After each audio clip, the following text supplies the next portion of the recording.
What's up mga kabayan? Welcome sa Delicious TV. So, ang menu natin for today ay chicken pochero. So, wag na natin guys patagalin. So, simulan na natin. So, ito lang guys ang ating mga ingredients. Ang ating chicken, bali ang gamit natin ay thigh part. So, kinat ko na ng dice cubes na medyo malaki. And then, ito ating mga ingredients. Ang cooking oil, tomato sauce, then gagamitan kong soup stock ng fresh milk. And then ito ating spices, ang chicken powder, sugar, soy sauce, salt, and white pepper. And then ito ating mga vegetable guys, ang ating fresh banana o saba kung tawag sa atin dito, saba.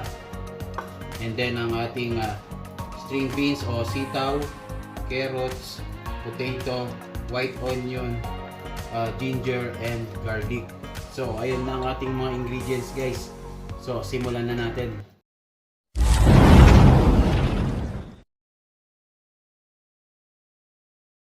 So guys, naka-ready na ang ating teflon or frying pan. So, lagyan muna natin ng cooking oil. Ang first step muna natin na gagawin, i-deep fry muna natin ang ating banana o ang ating mga pang-toppings. So pagka mainit na guys, so drop lang natin.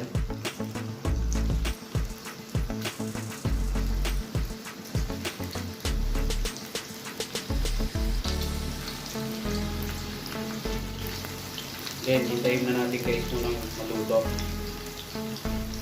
So pag na medyo golden brown na guys na ganito, pwede na natin i-flip isa.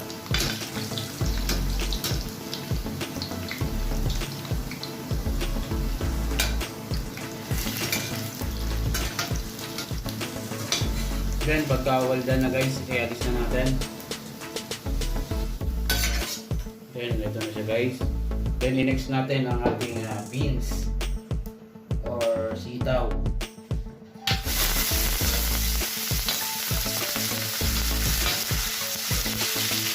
Then after nyan guys, i-up na ulit natin.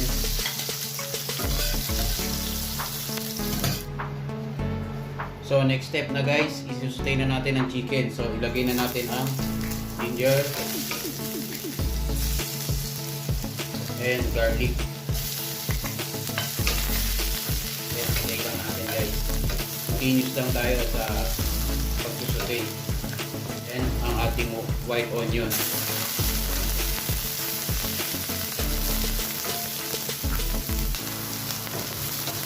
So sustain lang natin hanggang sa lumabas ang aroma niya guys, o golden brown. So after nyan, ilalagay na natin ang chicken.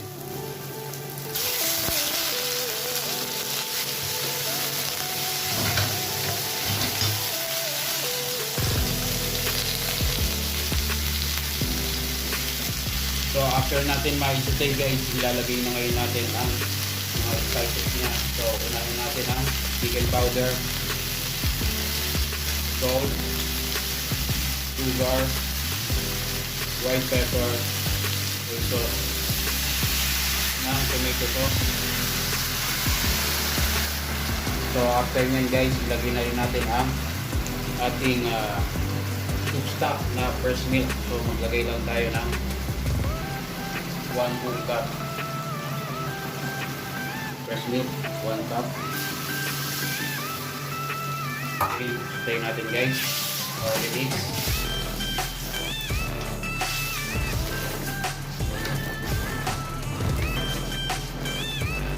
And then ilagay na natin guys ang potato and carrots. So hintayin na natin ma-well guys. Within 10 minutes guys, well done na to.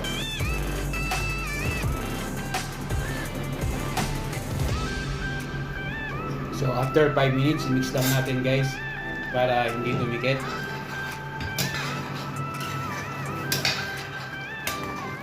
After natin ma-mix, then takpan natin guys. In 5 minutes, hintayin na natin guys, well done. So after 10 minutes guys, well done na ang ating chicken pochero. So ilagay na natin ang tinitry na toppings. So magtira lang tayo mamaya ng panlagay ng ating beans and then fried banana.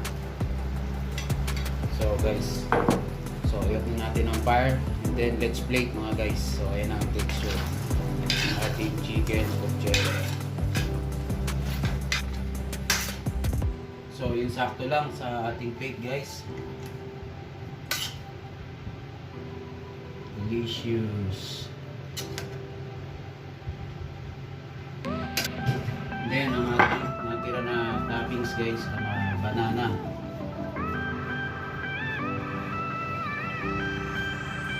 Then ang ating string beans o sitaw. So well done guys. Done ang ating chicken potchero.